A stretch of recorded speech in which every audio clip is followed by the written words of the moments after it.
Welcome to Weeks Ahead AI, where business owners learn how to use AI to save time, cut costs, and stay weeks ahead.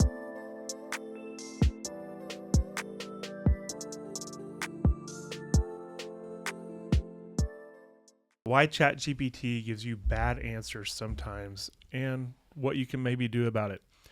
Welcome back to Weeks Ahead. Brad is MIA. I am so happy to be here today. This is the first time I've been on set where somebody else has been gone. And we've got a stronger, better looking version of him. Welcome, Dallin. That's right. Thank you.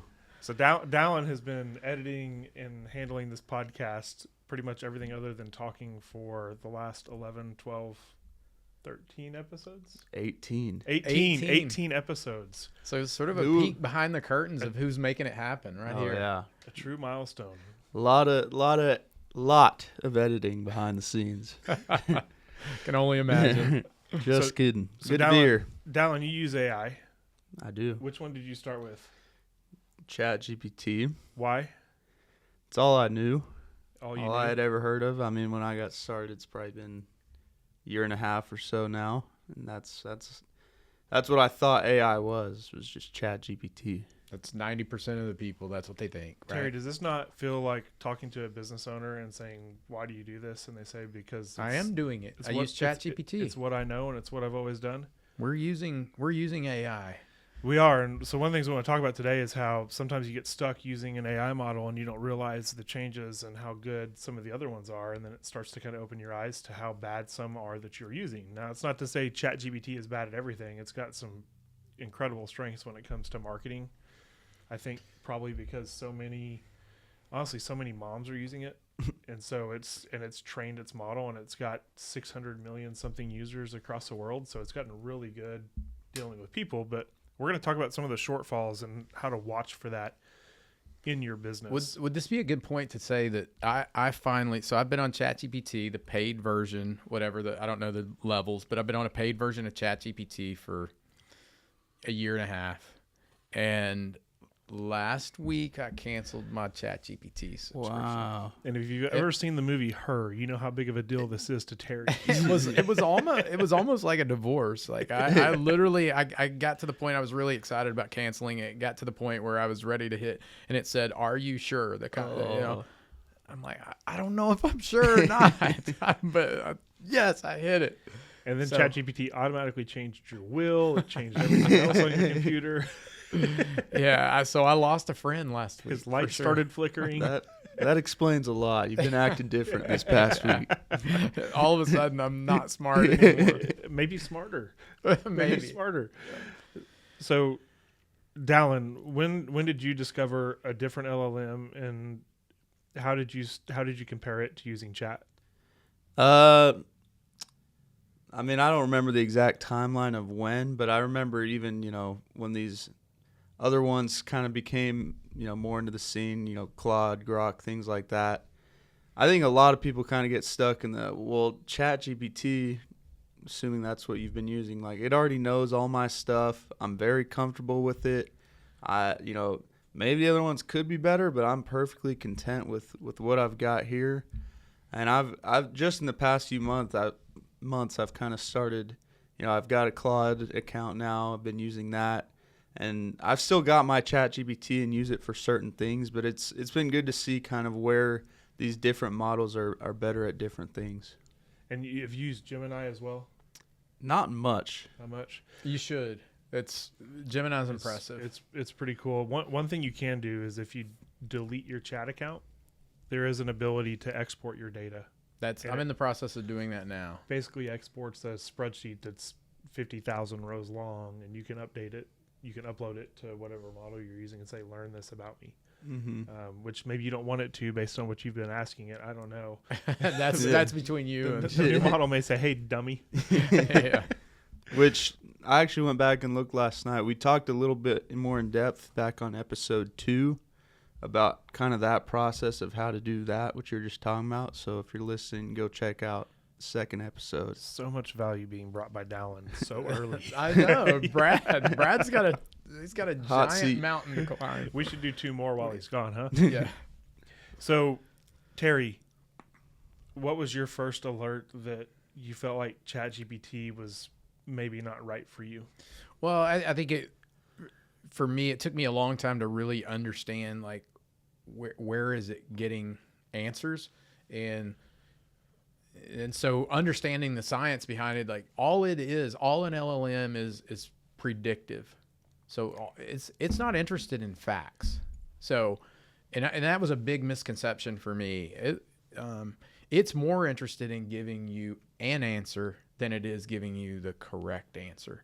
So I started feeling early on like, sounds like BS to me. Did it all confuse you when it told you great idea? Every single time it was a great idea. We all know that's not. You that's should really, not always. you should pursue this. And I'm like, no, I've already pursued it. It was a massive failure, and you're telling me to try again. And this is when you were trying to get out of something, probably. So it just started. It started making me think like, man, this really sounds made up. It really sounds made up, and so. That's really what got me exploring other models. And then, through this podcast and just the guys in our network, Mitch, you specifically, is just like really exploring why certain models are better. And so that's really what got it, is I just started feeling like it was giving me, made up answers. I think one of the things that kind of alerted me was we were talking to a lawyer one time, and he was telling us how it would cite cases that didn't exist, and it would hallucinate and summarize in order to tell you why you're right. And that was alarming. Yeah. So, Terry, if you were going to do financial analysis, and you've done some on ChatGPT, I would not do it again. And you were running a business and you just took what it said to be truth, what sort of fallout would there have been for you? Yeah, it's not good. First of all, it's because it's less interested in finding facts. Numbers are a challenge for a lot of the models. And so I would never, if I was going to solve the thing I've learned is, if I'm going to solve a complex problem, I'm going to take it in really small chunks, give it massive amounts of context. And so, like, I think I was sharing with Mitch this morning, an example would be, if you sit down and just pick your model, if you say, build a pro forma for me, that you're going to get a really poor answer, and the model is going to struggle with doing that. If I go through and say, do a pro forma for me, the size of the building is this, the cost is this, the rents are this, and I give it a prompt that's a page long, it's going to do a better job. And maybe I just start with build this one assumption. Let it build that, and then I go, okay, here's the second assumption we're going to make, and we just start building this a little bit at a time. I've had much better success with that. And so, Dallin, Dallin is Brad's right hand, right? Is that the best way to describe it?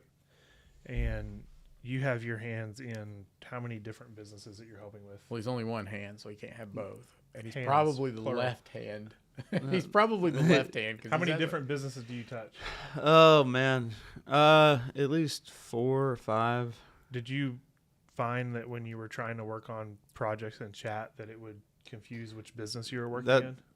That happened a lot, and we actually, Brad's got another podcast separate from this, and I use Humble brag. Go check it out if you didn't know.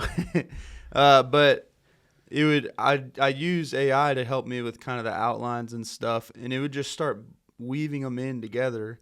And I'm like, forget. And I even had it in a separate project, everything, and I've given it these clear instructions of, this is, this podcast, here's the format, and it would still kind of interweave it. So that was pretty frustrating to me. But for me, like, my first time, like, okay, I think I need to really think about getting into a different LLM was, I was trying to do something I thought would be simple in chat of, exporting it. It was probably 400 or 500 names of people, their phone number, email address or whatever, put it into a spreadsheet. And on ChatGPT, I messed with it for over like 3 days trying to just get that. And I was like, okay, this is terrible. And so I think it's chat for me is kind of the gateway of, of AI. And it's any business owner, there's plenty of tools where you start and you're like, okay, this is a good way to get me started, whether it's AI or not. And then you realize, okay, that was a good starting point.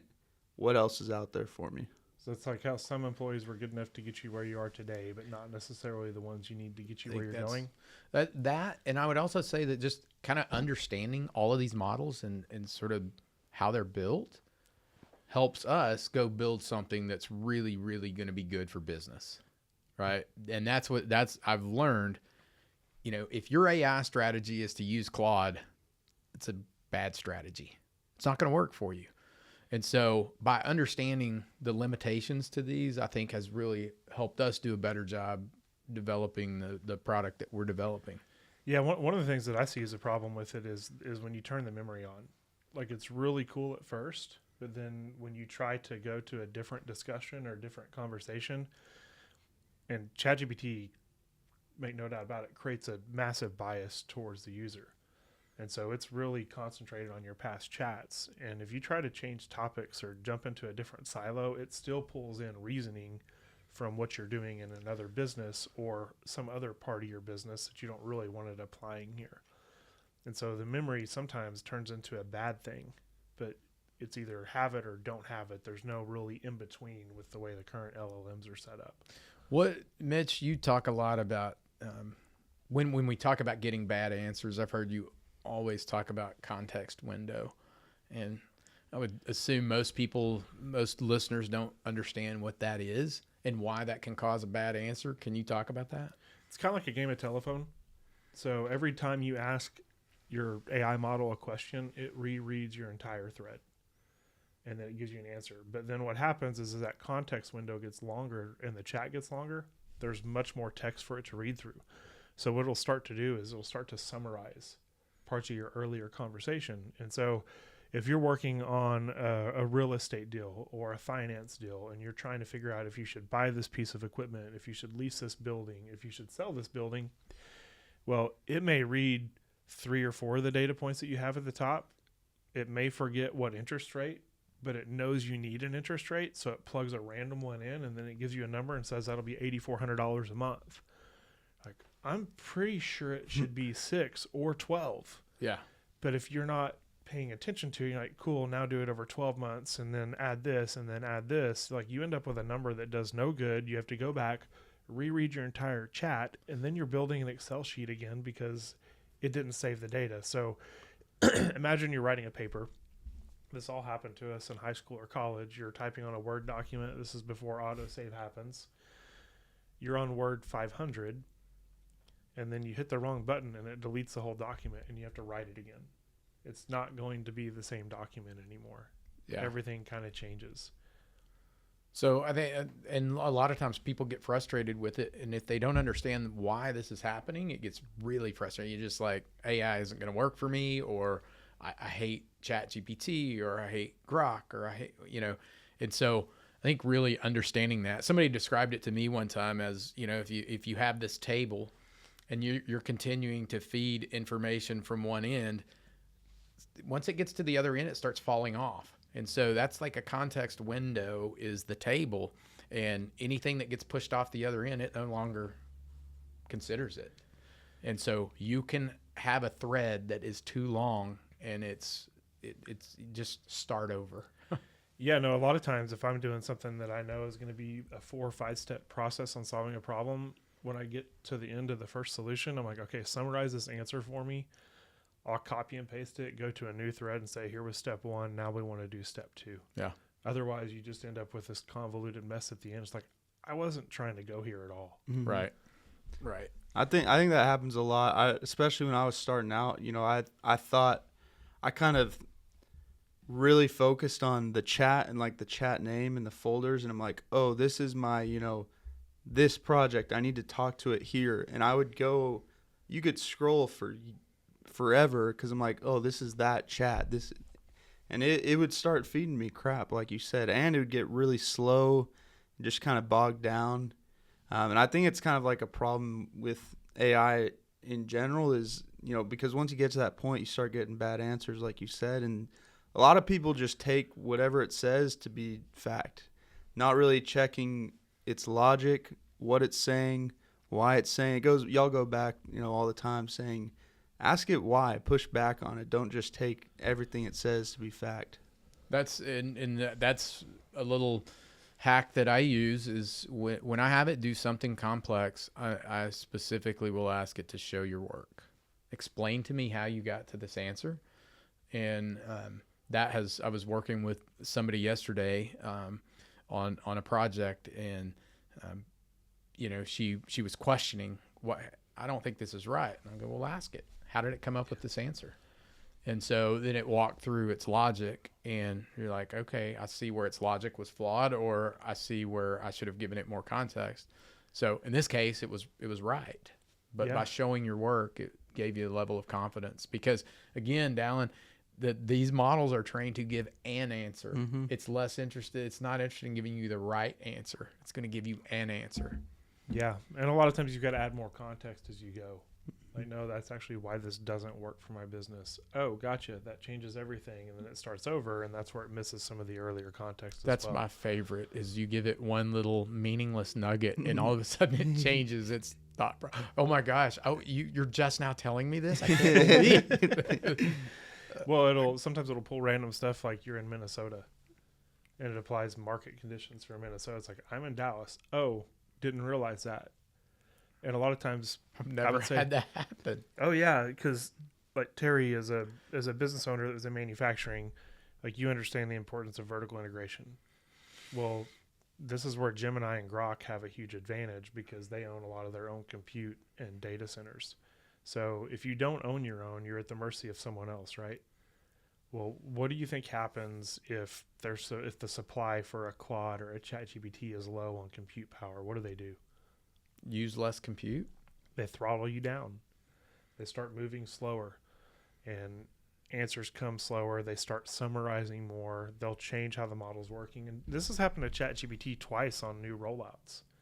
Like when they rolled out, I think 4.1 and 5.2, like both times it was a flop, because they didn't have the compute behind it to handle how much thinking or reasoning that they had incorporated in it. And so then they automatically throttled down to the cheapest, lowest model behind the scenes, and people got really bad answers. Mm-hmm. Ouch. Yeah. So, Terry, that being said, you still don't depend on one model, right? I do not. How many are you currently using? I have subscriptions to Claude. I have subscription to Gemini and Grok. And Relay Hub. Do you have Copilot? Literally nobody didn't even enter Copilot. the mind. Yeah. Still trying to. Microsoft is. I mean, they're persistent of shoving down your throat. Like every time I turn around, it's here's Copilot, and I'm like, nobody uses that, and they shouldn't. So if you were starting a business tomorrow, would you use ChatGPT? I would not. I can get what I need. No, I wouldn't. And you've been gone from it for 4 days? Yeah, a week. Yeah. Have you actually noticed any difference No. of it not having your memory and knowing everything that it knew about you? No, I don't miss it at all. Didn't miss a beat. No. And the bias, we didn't really talk about that, but just the model is trained on information that it's fed. And there's just look at user counts. I think, ChatGPT has 20 or 50 times the number of users as the next model. It's like by far the largest model. And so to me, I almost perceive that as a negative. Like, there's a lot of stupid people here that are training that are training this model. Why do I want to use that? Yeah. Mm-hmm. So I want the one that the smart people use, All right. So we're not saying. Wait, by the way, I think Brad still uses ChatGPT. Oh, yeah. I hand up. I still use it for some things too. But I mean, especially to answer your question, I mean, if you still haven't used AI, like, it's easier to start with a different one, because I think the main problem is people just fall so in love with what they use.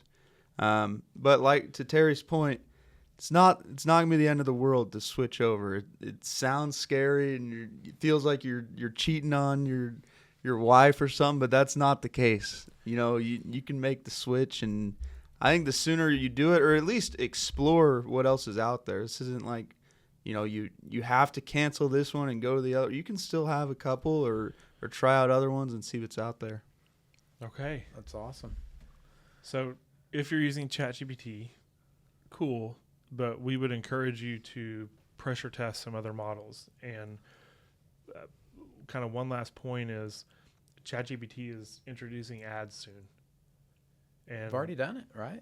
I think they're going heavier With like it. their $2 model or their lower free in the $2 version or something. I think they're going to potentially in the $20 model, it's going to be rolling out. And there's one of those things like if it's cheap, then you are the product. If it's cheap or free, then you're the product. And so part of it is how much do you want to train them on how to sell stuff to you? They have to monetize it somehow, right? Yeah, It's coming. they do. All right, Mitch, you did a fantastic job, and Dallin, thank you for Thanks for sitting having me. in. Thanks for having me. Well, as Brad likes to say, stay weeks ahead. See you next time.